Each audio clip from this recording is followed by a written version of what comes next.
Sound, sponsored by White Mountain Fire and Life Safety. Today on the show, we have Shauna Clements. Welcome to the show, Shauna. Thank you. Thank you for having me. I'm excited to talk about oral health. So let's start off with, you work for Navajo County Public Health Service District. I do. And what do you do for them? I am the Oral Health Program Manager.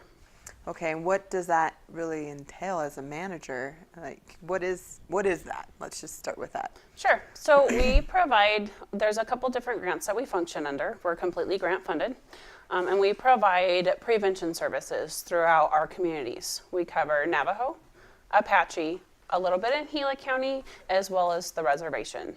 And we provide oral health screenings, varnish applications if the parents agree to it. We do sealant applications. So depending on the grant will depend on which age we're functioning. So a lot of our screenings are 0 to 5, pre-kindergarten. Sealant applications are for 2nd and 6th graders. So we just definitely try and hit all aspects of the community, and then everybody is involved in the communication and the education portion. And where do you guys do the education? This is all through schools, or? They can be at daycare facilities, preschools, schools, health fairs. Wherever we can get our table at is where we'll do the education. We'll sit in WIC offices, doctor's offices, you name it, we're there. Oh, and parents just sign their kids up, or? Sure. So they can walk into the doctor's office. We have a consent form. They can choose screen only. They can choose screen and fluoride varnish if applicable. So it just kind of depends on the setting. In the school settings, we send the consent forms home. The parents fill them out and return them. So it just depends on the location. But yeah, we definitely get parent consent, and they can just come right in and get those services. And so you're doing this throughout the school year too? Like that's usually when your busy time is? That is our busy time. Again, we have branched outside of the reservation since they don't have doctor's offices in the reservation to doctor's offices, community events. So we're still busy outside of school, but yes, that is our busiest season. Okay, and you have what, like an MOU with all these schools? Is that how that works, or? No, we've gone in, we just have a good rapport with the schools. They know when our health educators call. In fact, a lot of the times the schools are calling us, hey, I'd like to schedule. So some of the schools we hit 3 times a year. Some we're able to actually get in 4, and then it depends on the school and their schedule. I know that talking to some of your employees, they really get involved with the kids, yes, and they watch the kids grow. Yes. And which is exciting to them. It is exciting, especially one of our health educators, she's been here for, I believe it's going on 8 years. And so she's watched, a baby develop their first tooth, and now they're varnishing their little brothers and sisters. And so, yeah, absolutely. It's heartfelt. You get to know the community, you get involved in the community and that family. Now, what is the process? Like, a parent fills out the form, turns the forms in. You guys come in, and when you're checking their teeth and doing the varnish and stuff, what are you looking for? What if there's an issue? What goes from there? What happens? Sure. So our health educator comes in as our documenter. But we actually contract with registered hygienists. So we ensure that they're certified, they've been to school, and then they go through and they just do a basic oral health screening. So it's like when you go to the doctor and you just get your heart rate checked, and that's kind of what we're doing, but in the mouth. We're ensuring that there's no little white spots in the child's mouth, because those are pre-cavities. Okay, and then just making sure that the kids know how to brush their teeth, and we just, it's a full-on education to make sure that, maybe there wasn't a chipped tooth that the parent didn't know about, or, just a full assessment of the child, and then the parent gets the report. So it'll either say that, great job, nothing found, or, we found a little white spot, it's an area of concern, or there's an urgent. We don't diagnose. We just provide our observation to the parent, and then the parent has an opportunity to go to a list of dentists that we provide. Okay, and then For those who get nervous about the fluoride varnish, what are the myths of that? Do you hear what parents say, like, oh, that's bad, fluoride's bad for kids, it'll make them sick? Right. I mean, what do you have to say to that, or to make them feel better? Everything is always parents' choice. Parents get the last, that's their child. But we do provide information. There is 0 fluoride in our water. Okay. Okay, so most places throughout the United States has a percentage of fluoride in their water, and on the mountain we don't have any. So that's kind of a misperception. Well, my child's getting fluoride in the water, I don't want them to get extra fluoride. There's also fluoride in your toothpaste. So if you pay attention, if you don't want it, you don't have to get it. We don't push it. We're strictly education. And it's up to the parents to kind of do their own research, but we request that they do their research on appropriate websites, whether it's through the Dental Association or anything but not a .com site. So just do their appropriate research before they make their choice. What's the benefits of the fluoride treatment? It's kind of like a vitamin for your teeth. Okay. So if I'm talking to the kiddos, I would tell them, it's Superman for your teeth. It fights off those cavities and those sugar bugs, and that's kind of what it does. So it just kind of enables the child, because most of our children are still learning how to brush their teeth or floss or whatever stage that they're at. So it's an extra vitamin to punch out those sugar bugs. Now, as a parent who wants to make sure that their kids are brushing their teeth, how often are kids supposed to brush their teeth? How long? Sure. Well, how often do you brush your teeth? Well, I brush my teeth twice. There you go. So in theory, everyone should brush their teeth twice a day.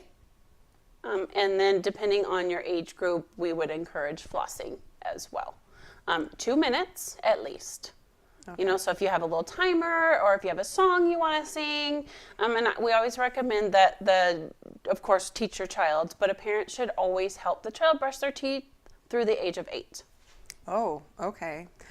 I know that with both of my girls, my one girl, she wants to be a dentist when she grows up, so that's nice. Yeah, she has to go to the dentist for her birthday. Yay! It's hilarious. Yeah. Well, odd kid, great kid. But my 2-year-old was having trouble brushing. We would say, okay, Alice, watch Audrey. Audrey's doing it, watch it. Well, as soon as I went and bought the vibrating toothbrushes, that little kid loves brushing her teeth now. Oh, good. Yeah, she'll get in there and she'll brush and she'll show, and she sings Happy Birthday when she, tries to get through Happy Birthday with a toothbrush in her mouth, and so that's been helpful. And my 8-year-old has never had a cavity until now.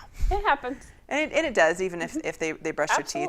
I don't know if she'll want to be a dentist anymore after she gets it filled, because she's never had to experience that. But I do realize how important dental hygiene is. Absolutely. I want to talk about possibly if you know some of the risks of not having good hygiene in the mouth. Well, we've found out that lack of oral care tends to be the leading cause of the reason children miss school. Really? So whether it's because, they have 4 or 5 dentist appointments in a row to get, their concerns taken care of, or it creates pain in their mouth and infection. And a lot of the times the children don't realize that. The child is in pain and doesn't know how to express that to you. So there's very different reasons. It can create an abscess, which is a horrible infection and can lead, so some severe implications if it's not taken care of. So it's just, a lot of the times it's the pain and concern for the child, and then the infection throughout their mouth. And that can lead to infection throughout your body, right? Everything's attached. So if you have infection here and we don't get it taken care of, it'll spread. Oh, wow. Now, what about baby teeth? I hear parents going, oh, well, they'll lose it, so I'll work on their adult teeth. Sure, absolutely. And I can see where that comes from. But if we think about our body, everything is linked. So what happens in our mouth as a child, the tooth might fall out, but remember that infection falls through all of our nerves, our gums, and so it transfers to the adult teeth. And then it can cause damage there. Correct. Mm-hmm. What if a kid, like a parent, what if a kid smacks their tooth or something, and it turns black? Mm-hmm. Yeah. They'd probably have to get that removed. They need to go to dentist right away. More than likely, yeah. And unfortunately, without having a dentist look at that, as a parent, I would just highly recommend, even if it's chipped and you don't notice anything, just get to your dentist, let them know what happened. They might be able to, do some dental work, per se, to save that tooth, and they might just recommend that, because it is, quote, the baby tooth, to pull it. That way the infection doesn't spread to the adult tooth. Okay. And then with that, kids, they're a little rough on chewing things or biting things. absolutely, It's probably not a good idea to have your kids, bite their nails or put things in their mouth or open cans with their mouths, and focus on probably telling them not to use their teeth as a tool. Because Yeah, definitely. Unfortunately, parenting isn't super easy. So sometimes, I would say as far as biting the nails, I would be more concerned about spreading infection than I would, harming your tooth per se. But absolutely, anything in the mouth should just be careful, as a parent. So. And I've also, when I had my second baby, I was researching and doing some reading. They talked about, you see it a lot. A woman put a pacifier in her mouth and then she puts the pacifier in her kid. And they said that that's actually really bad. So I'm not sure if you're aware, but a cavity is an infection, so that can be spread. So whatever you have going on in your mouth, you've just transferred to your child. So if you have a cavity that you haven't gotten taken care of yet, or maybe you have a sore or whatever it is in your mouth, you get to spread that to your child by doing that. So it's really not recommended to do that. No, that's. I'm glad we brought that up because you see it all the time, and before, like with Audrey, I don't remember if I did it because that was 8 years ago. Yeah, I don't know if I did that, but now after reading that, I'd see women and they have the pacifier and they clean it off and they stick it in their kid's mouth, and I'm like, oh, don't do that, Yeah, because most of us don't know what's going on in our mouth. We're busy, we quickly brush, and we're good. We don't pay attention to that minor little pain that we had, or we forgot that we had a little sore back there, or whatever it was, because we're so focused on the child. Yeah, it's just, find a little bottle of water, wipe it off on your pants if you have to, but don't transfer that, because it does transfer to your child. Now, not everybody has a dentist. True. And so they rely on what public health is doing, and oral health. But a lot of people, because they say, well, I'm a low income, I have access, I don't qualify for a dentist, but that's not true. It is not. So access covers dental care through the age of 21. Oh, wow. So unfortunately, they don't cover after 21, and that it might be a struggle, and we can try and help work through some difficulties as far as that goes to try and find them a location or a dental home. But yes, access will cover your child through the age of 21 for twice a year, cleanings, and then of course any restoration that needs to be done by the dentist. And you said the county provides a list of dentists, or your program provides a list of dentists that people can go to up here? Yeah, so we just have a list of all of our dentists. We don't favor one over the other, and we just provide that in our school packets, or if the parents call and I don't have a dentist in my area, we try and provide them with some dentists in their area. If they take access, we try to provide that information as well. Okay, and it's important to have a dental home. Absolutely, it's important to have a dental home. That cleaning twice a year by a dental hygienist can prevent long-term troubles with your child. Which prevents cost. Absolutely. And which prevents the infection or being sick or missing school. Yeah, cost is a big deal. Yeah, no, that's a lot of information about the mouth. We wanted you on here, and I should have said that up earlier, but it's Oral Health Month. It is Oral Health Month, So yes. Do you guys do anything special during Oral Health Month? We don't. There's just, if we hit a health fair, we try and get that out. But it's cost effective. So we try, as the manager, I try and budget all of our funds through our grants to get out in the community and provide the service. And so that's where our funds go. But any time of the year, I don't want to focus on 1 month. I want to focus on 12 months. Getting those children out there and educated and finding that dental home and working with the community to, provide free toothbrushes or whatever it is that the child might need. So then you're also, like you had said earlier, you're a resource for parents to find this information and to get this information. Yes. You're also a resource to provide these checkups to anybody. Can anybody get a hold of you and say, hey, we're having this go on, we'd love for you guys to come out? Absolutely. Yes, we don't focus on, we're not income based or anything of that sort. You can make 0 up to whatever, and if you need some education, varnish for your children, as long as they qualify for the age, we are happy to come provide the education, the materials, and see your children. Now, you don't do home to home to home. It would be some kind of an event? Sure. We do hit home daycares. Okay. As long as, you know, it's allowed by the daycare and the parents are aware of it, but we don't do like in-home services. Yeah, that's not cost effective. Yeah. So they just contact you and say, hey, I have a daycare. There's 8 kids here. Parents are all interested in Absolutely. making this happen. And Absolutely. And we'd like to stay on your rotation or whatever. Wow. Yeah, and we try and place our schedules throughout the community. And so if a parent their child isn't in preschool, the parent does the in-home preschool. Some of our preschools will allow that parent to bring their child in during their sessions to get a screening and varnish, or we'll let them know when we're going to be at the WICS or, the doctor's offices, etc. Where can they find that information out? Navajo County Public Health. Okay.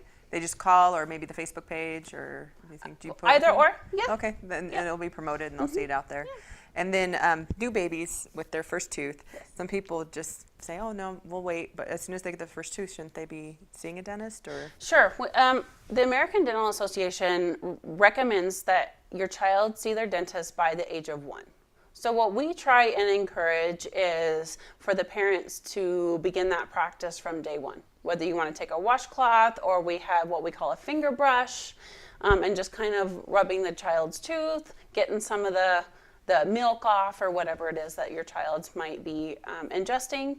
And then by the time that child gets that first tooth, it's really important that they learn to go sit in that dental chair, and get their mouth looked at. Because just because they don't have, all their teeth doesn't mean there might not be something else going on that the dentist can then correct. Address. Okay.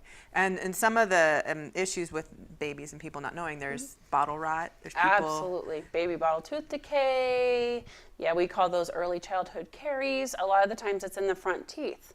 So remember, what color are your teeth? And when you start to see a discoloration, that should cue you into there's something going on. So don't ever put your baby in down to bed with a bottle. Yeah, that's not a good idea. No. Yeah. And we don't recommend juice in a bottle, or so we kind of follow along with what WIC recommends, but at the same time, if you think about if you're lying down and something's in your mouth, you're not going to swallow the entire thing. So it needs to get wiped out or rinsed out, or whatever the process, depending on how old the child is. Even with my teenagers, after they've had something gummy or sweet, I tell them to go swish water in their mouth and get it rinsed out.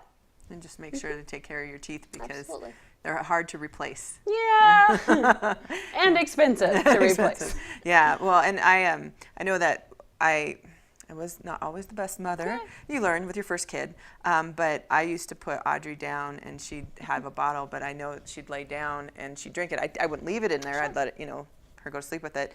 I wouldn't let her go to sleep with it, but she'd lay down and it was causing ear infections. Oh yeah, And absolutely. ear infections. So if anybody's on here and has a kid, don't put them down, lay down and have them drink, because it will cause an ear infection and they get pretty bad. But that's a little off the topic, but I thought since we're talking about kids, I want to get that in there.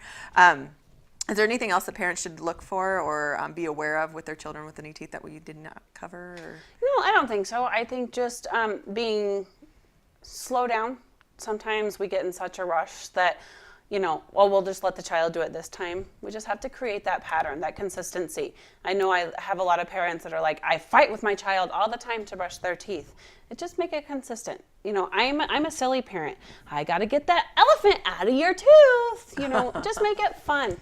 Find a song that works for your child. Make them happy. Make them an enjoy experience. That way you don't fight with them when they become teenagers, because that's a whole nother battle. So if we make it a pattern, a consistency, then it becomes their daily routine, becomes habit. And it needs to be a habit. It needs to be a habit. All right. Well, Shauna, thank you so much Absolutely. for coming on. Well, This is thank you. great information, and we need to take care of our teeth.